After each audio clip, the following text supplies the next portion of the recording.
Assalamualaikum warahmatullahi wabarakatuh. Bismillahirrahmanirrahim. Segala puji bagi Allah yang Maha Pengasih lagi Maha Penyayang. Salawat dan salam semoga tercurah kepada Nabi Muhammad SAW beserta keluarga, sahabat, dan umatnya yang setia mengikuti sunnah beliau hingga akhir zaman. Pada kesempatan kali ini khususnya saya akan membahas suatu topik yang cukup penting, yaitu tentang larangan merayakan tahun baru pada bulan Rajab. Yang perlu kita ketahui, bulan Rajab adalah salah satu bulan yang termasuk dalam bulan haram yang memiliki kedudukan istimewa dalam agama Islam. Allah Subhanahu wa taala berfirman dalam Al-Qur'an surah At-Taubah ayat 36 yang artinya, sesungguhnya bilangan bulan di sisi Allah adalah 12 bulan dalam ketetapan Allah pada waktu Dia menciptakan langit dan bumi. Di antaranya ada 4 bulan haram, itulah agama yang lurus. Maka janganlah kamu menganiaya diri dalam bulan-bulan itu. Dalam ayat ini Allah mengingatkan kepada kita tentang pentingnya menjaga kehormatan di bulan-bulan haram, di mana di dalamnya terdapat waktu yang sangat mulia dan penuh berkah. Salah satu dari 4 bulan haram tersebut adalah bulan Rajab.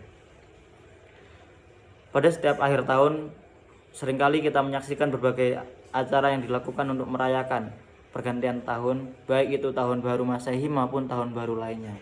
Namun, merayakan tahun baru dengan cara yang tidak sesuai dengan ajaran Islam adalah hal yang perlu kita waspadai, terutama jika perayaan tersebut dilakukan di bulan Rajab.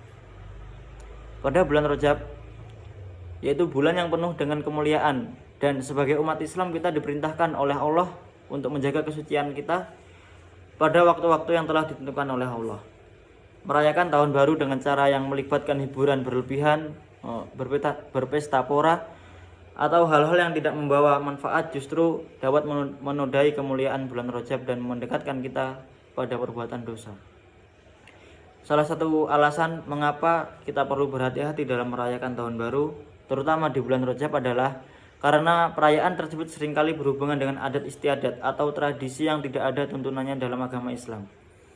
Perayaan yang seperti ini bisa mempengaruhi akidah kita jika kita sampai terjebak dalam perilaku yang menyimpang.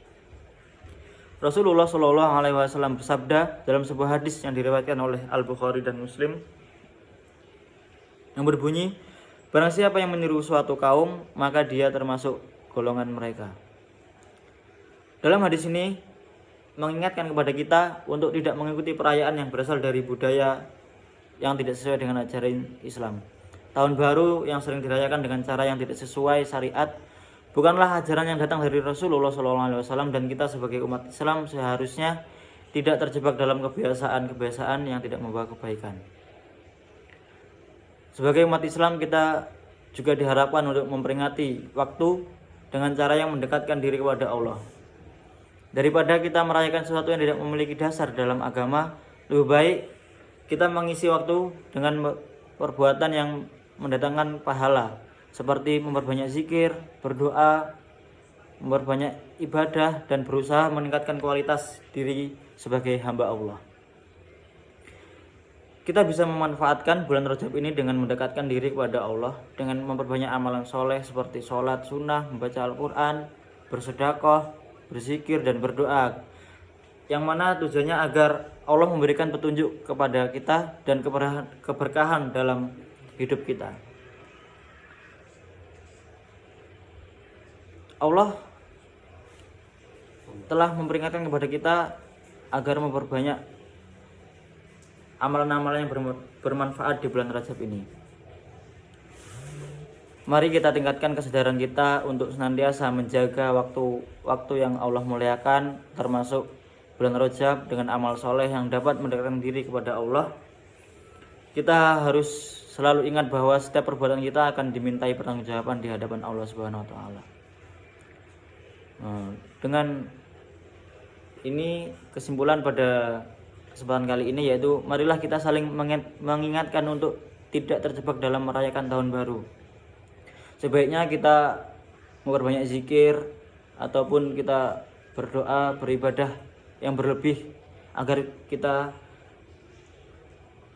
dapat hidayah dari Allah Subhanahu wa taala. Akhirnya kita semua untuk bersama-sama berdoa agar kita diberikan hidayah dan kekuatan dan kemampuan untuk selalu menjaga dan mengisi waktu kita dengan amal yang bermanfaat. Semoga kita semua diberikan keberkahan di bulan Rajab ini dan di seluruh sisa hidup kita. Mungkin cukup sekian dari saya, kurang lebihnya manfaat, kurang lebihnya mohon maaf. Wassalamualaikum warahmatullahi wabarakatuh.